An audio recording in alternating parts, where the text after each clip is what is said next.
hicho kiatu kivue. Mungu alinena naye Musa hicho kiatu. Ukinena na Farao mwambie nakwambia mahali hapa ni patakatifu hicho kiatu. Hicho.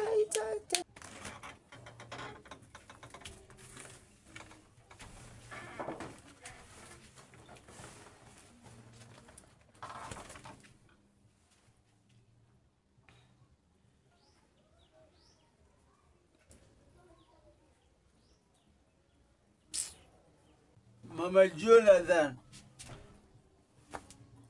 nataka chakula. Unanitisha food na hujaacha pesa. Ama ulikuwa unataka nipike mbare?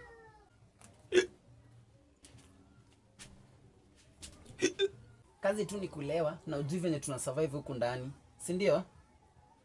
Kazi yako ni kutoka tu na kuitisha tu chakula na kulewa, alafu sasa so what? Na uprova. Mam, ati hakuna food.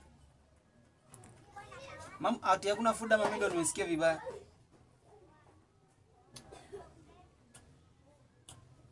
Mam, najua nyinyi.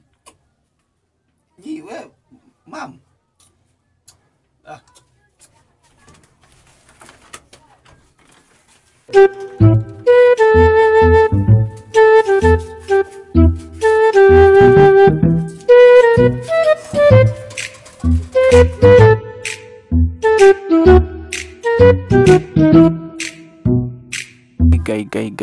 Gai. Mungu. Mimi sijui kwanza vile nasikia njaa saa hii, alafu unapata baba analewa, ndio huyo sasa hata ajali. Si tu na mama tuko tu. Mungu akisuingilie kati utusaidie tu. Juu hatuna kitu ya kudua kigoda.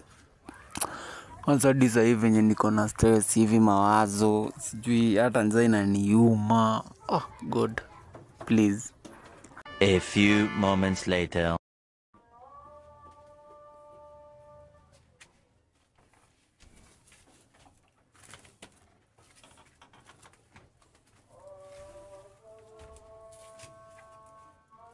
Mungu,